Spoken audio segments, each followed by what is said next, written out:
Salut les amis, j'espère que vous allez bien. Nous sommes dans un nouveau numéro de Graines pour l'Afrique.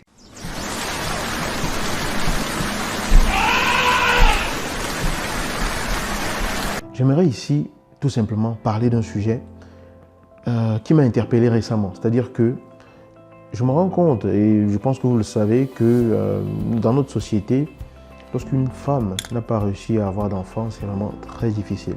Vous comprenez? Parfois, la famille met vraiment la pression sur la belle-fille en disant « Qu'est-ce que tu attends pour nous donner des petits-enfants ?» Et l'homme s'en mêle aussi. Et parfois, cette femme, elle vit sous stress permanent. Parfois, il a même rencontré certains médecins. Il se trouve qu'elle n'a pas de problème particulier au niveau de la santé, au niveau physique, au niveau médical, mais elle n'arrive pas à concevoir. Parce qu'on lui met tellement la pression que ça devient invivable. Et la plupart des médecins vous le diront. Je m'adresse ici à ces beaux-parents-là et à ces maris-là qui mettent la pression à leurs femmes et qui ne comprennent pas en fait que cette pression et ce stress-là, c'est un facteur de blocage. Lâchez-leur les baskets. Lâchez-leur les baskets parce que ce n'est que dans un état de détente, dans un état de relâchement au niveau psychique, quand on n'a pas trop de pression et tout, que le terrain est vraiment favorable pour que ça arrive. Vous comprenez? Les médecins diront en général, c'est le stress. Elle est trop sous stress. C'est le stress qui empêche. Donc c'est important de comprendre que la femme de votre fils ou que votre femme, chère amie qui écoutez, n'est pas juste une femelle qui est là pour porter les enfants et les aligner comme ça. C'est d'abord une personne que vous avez choisie parce que vous aimez. Vous l'avez choisie parce que vous avez vu que cette personne-là à vos côtés permettait à ce que votre vie décolle encore plus facilement à différents niveaux. Elle n'est pas juste la ménagère et la femelle qui va accomplir vos petits désirs, subvenir à vos petits besoins, veiller à ce que vous ayez à manger, porter vos enfants, les mettre au monde et s'en occuper. C'est une personne qui a un cœur, qui a des émotions, qui a une fragilité. Et surtout, c'est l'enfant de quelqu'un. C'est-à-dire qu'on fait souvent comme si, parce qu'on a épousé une femme, elle n'a plus de famille. Elle n'a plus de parents. Ce n'est plus l'enfant de quelqu'un. Elle se retrouve toute seule et tout. Et on peut faire d'elle ce qu'on veut. Non. C'est l'enfant de quelqu'un. Vous êtes allé la prendre quelque part. Vous êtes allé la prendre quelque part. Et c'est une personne à qui les parents ont donné une certaine éducation. Pour qui les parents se sont battus pour avoir un certain niveau d'éducation. Parfois, vous l'avez même rencontré à l'école, alors que vous étiez sur les bancs. C'est l'enfant de quelqu'un. Dites-vous que la pression que vous faites subir à cette fille, votre propre fille peut subir cette même pression demain. Votre propre sœur peut subir cette pression dans son foyer. Vous comprenez? Donc, il faut souvent se dire que prendre les autres comme étant ce qu'elles sont, c'est-à-dire des autres êtres humains comme nous, une fois qu'on a choisi d'être avec une personne, c'est une personne qui est précieuse. Il ne faut pas réduire son rôle et sa place juste à ce que la société vous a mis dans la tête. Il faut lui donner cette place-là. Il faut être avec elle. Parce que c'est déjà difficile pour elle que ça n'arrive pas. Et on en parle en général comme si c'était elle la fautive. Comme si c'est de sa faute que c'est ainsi. Je vous rappelle que pour concevoir, il y a deux personnes.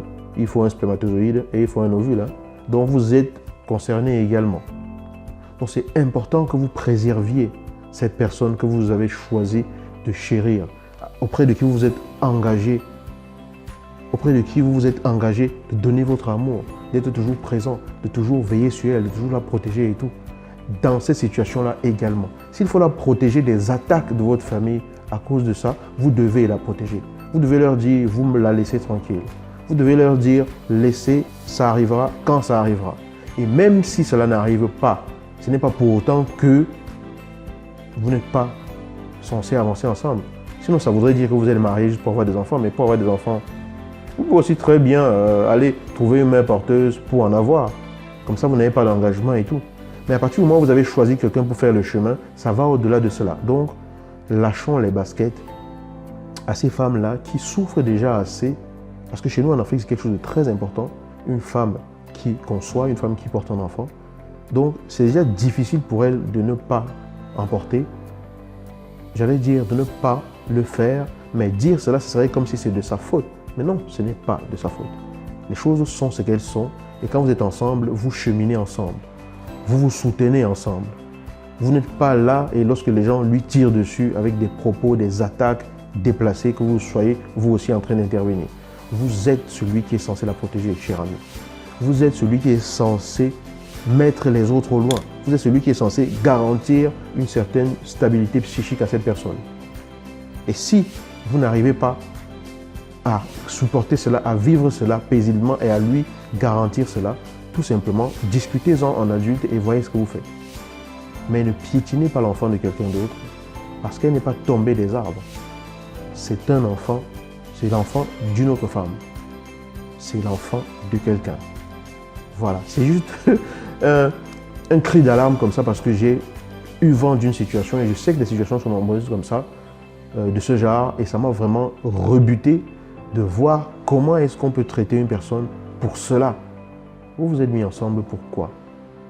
Voilà, je dis ça, je n'attaque personne, je n'accuse personne, je n'en veux à personne. C'est juste une interpellation pour que nous puissions réfléchir à avoir une autre façon de penser, à comment est-ce qu'on pourrait faire les choses différemment pour une société plus consciente, plus éveillée, plus forte, plus épanouie et plus libre. Je vous dis à bientôt dans un nouveau numéro de Graines pour l'Afrique. Ciao.